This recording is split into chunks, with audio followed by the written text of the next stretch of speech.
fuck is that title screen music? It sounds like it's deep fried or something. Actually, let's deep fry the title screen and see how it looks.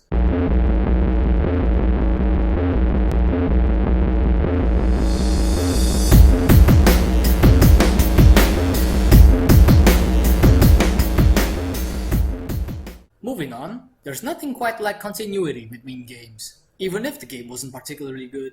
I'll review Fox Girls Never Play Dirty, even though this is technically a revenge story. Hey y'all, welcome back to Stivale, the alternate history fantasy loony rape land Italy from that one game I reviewed in the 11th Kulturkampf. Also, welcome to the 1950s! It's a classic tale.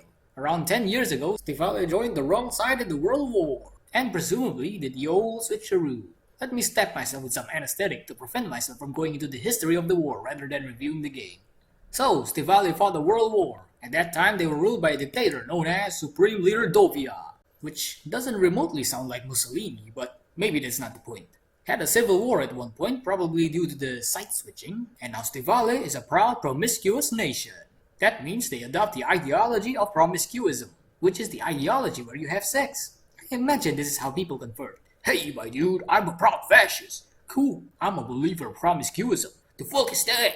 It's the ideology where we have sex as much as possible. Shit, I think I'm a promiscuous now. You are some guy. I think there's a Ryu in his name. And you're a guy from Japan. The Japan here is apparently called the Empire of Oyashima. What the fuck do you mean an empire? Did I not lose the war? Alright, fuck you, I'm off to learn about the war.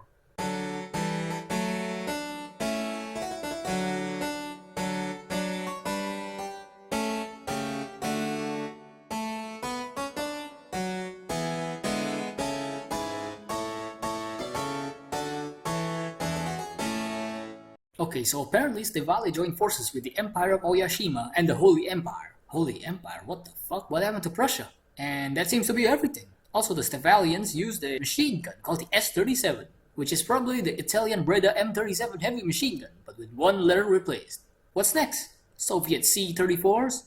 American B-17s? German Penniskampfwagen 5? I think that's everything I found about the history. So yeah, anyway, you're a Jap, I mean Oyashiman, and you're in Italy, I mean Stivale, for some reason. If I'm not mistaken, you're an anti-government revolutionary on the run. But the game never really mentioned shit about Oyashima anyway, so that's pointless. After some skits with the local homeless population and a police raid, you meet Serena, a fox girl, and actually heir to the Stivalian monarchy. Wait, that means that the fox girl in Princesses Never Lose eventually got laid. I guess that happened after my version run. Anyway, apparently, the current Prime Minister murdered most of the royal family. And Serena here has a thirst for vengeance. She will crush the terrible democracy and restore the monarchy. I see nothing wrong here. Afterwards, you, the anti-empire revolution member, agree to help her, the heir to the monarchy, to restore the monarchy.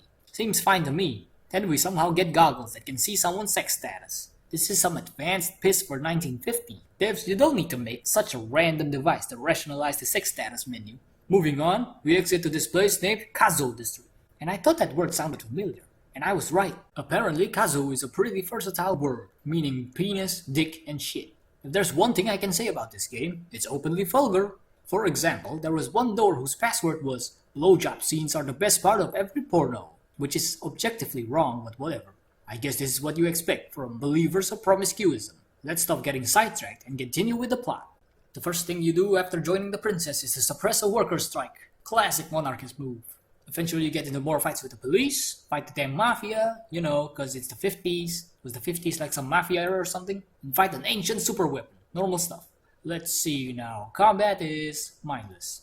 The enemies still use the ancient arts of ripping off clothes and long-distance ejaculation onto hostile females. The enemy can grope your girls, but I'm not sure whether or not they're able to straight up commit rape.